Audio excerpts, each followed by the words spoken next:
Bonjour tout le monde, dans cette vidéo nous allons voir 5 jeux qui ont été oubliés et qui sont pourtant géniaux. C'est parti.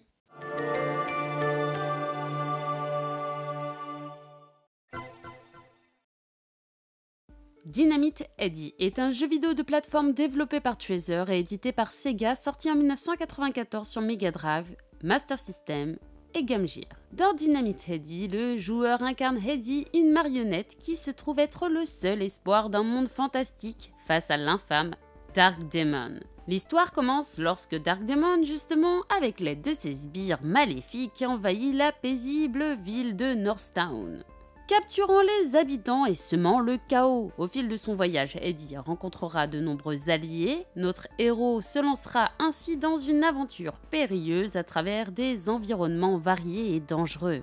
Le joueur contrôle donc Headdy, une marionnette qui peut lancer sa tête sur les ennemis pour les vaincre. Très fun, notre personnage peut changer sa tête, lui donnant ainsi des capacités nouvelles et qui rend le jeu dynamique mais aussi trop marrant.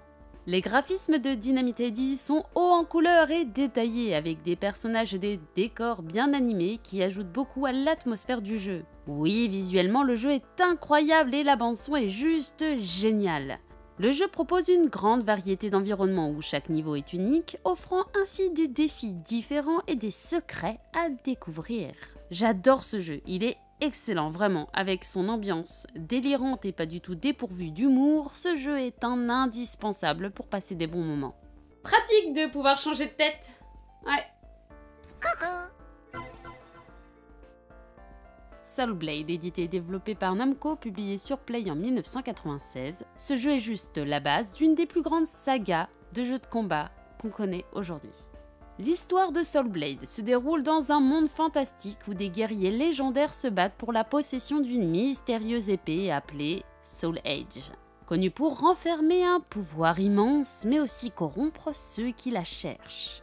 Les différents combattants ont chacun leur propre motivation pour chercher ou empêcher l'acquisition de cette arme légendaire.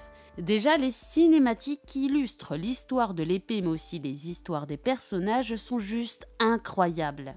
Graphiquement génial, les personnages sont charismatiques à souhait et possèdent des capacités propres. Chaque arène correspond à l'histoire de chaque personnage et les animations fluides et ses environnements variés ajoutent à l'immersion du joueur dans le monde et l'histoire du jeu. La bande-son de Soul Blade est mémorable avec des thèmes musicaux épiques collant parfaitement aux actions intenses des combats. Le gameplay intuitif et efficace rend le jeu bien rythmé, surtout avec les enchaînements qui sont très intéressants quand on commence bien à les maîtriser.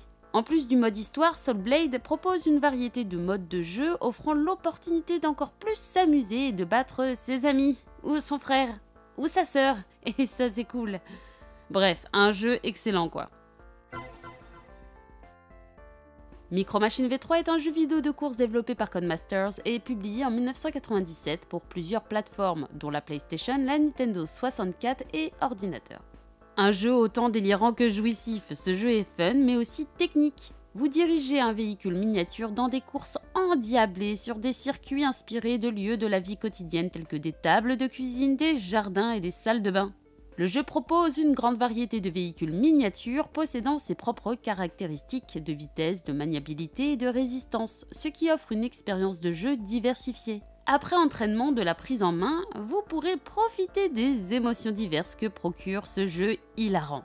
Le jeu est pas facile à maîtriser au début, mais vaut vraiment le coup de s'y attarder. Les circuits de course sont conçus avec créativité où vous pourrez interagir avec les environnements détaillés. Le mode solo propose de véritables challenges, parfois un peu frustrants, mais rien qui personnellement m'a fait arrêter. Et puis le mode multi est juste génial. Le jeu est complet et les circuits sont véritablement sympathiques. Un excellent jeu qui vous rendra petit mais vous apportera de grandes émotions. Un jeu fun qui me fait penser à Chérie, j'ai rétréci les gosses. Pas vous? Ape Escape est un jeu vidéo de plateforme développé par SCE Japan Studio et édité par Sony Computer Entertainment sur PlayStation. L'histoire d'Ape Escape met en scène un jeune garçon nommé Spike, qui se retrouve accidentellement impliqué dans une situation chaotique lorsque des singes avec une intelligence améliorée s'échappent d'un laboratoire de recherche. Ces singes, menés par le méchant Spectre, prennent le contrôle du temps et commencent à modifier l'histoire. Et vous devrez remettre de l'ordre dans tout ça.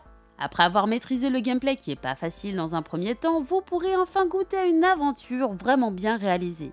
Les joueurs utilisent les 2 joysticks pour contrôler le personnage principal, permettant beaucoup de mouvements dans tous les sens, ce qui est assez sympa. Cet opus est un peu difficile mais pas insurmontable et vraiment agréable. Heureux les adeptes des challenges!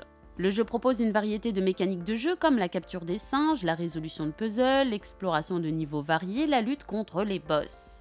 Graphiquement pas mal, le jeu bénéficie d'un visuel coloré et de design de personnages bien modélisés ainsi que des environnements variés très bien réalisés. La bande-son est entraînante et énergique, s'adaptant parfaitement à l'action et à l'ambiance du jeu. Un classique à essayer. Un jeu qui demande énormément de doigté au niveau du joystick. J'aurais peut-être pas dû dire ça, moi. Mega Man Zero est un jeu d'action plateforme développé par Inti Creates et édité par Capcom en 2002 sur Game Boy Advance.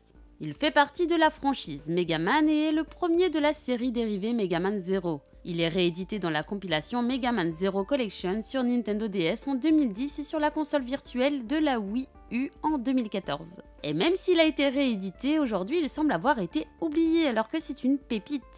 Mega Man Zero se déroule longtemps après la série des Mega Man X0. Ici c'est une scientifique du nom de Ciel qui le ranime et se retrouve en plein combat. L'histoire se déroule donc dans un futur dystopique où Zero, le héros, se bat contre une tyrannie robotique. Mais qui est le véritable instigateur de cette guerre? Que s'est-il vraiment passé? L'intrigue est bien développée et offre des rebondissements intéressants tout au long du jeu. Mega Man Zero propose un gameplay rapide et fluide, vous combattez à travers des niveaux de plateforme remplis d'ennemis et de pièges. Le jeu offre des compétences à débloquer et à utiliser et des pouvoirs spéciaux après certains combats. La maniabilité est encore une fois exemplaire pour notre plus grand plaisir, surtout quand ce plaisir est également visuel, car il faut le dire, graphiquement, le jeu est magnifique. Les personnages sont sublimes et charismatiques et très attachants. Ce jeu est un titre incontournable pour les fans de la série Mega Man et les amateurs de ce genre de jeu. Voilà pour cette vidéo, j'espère que vous l'avez appréciée et encore une fois, si c'est le cas, n'hésitez pas à mettre un petit pouce bleu, à la partager et à vous abonner. En attendant la prochaine, je vous dis bonne game à tous, bye bye!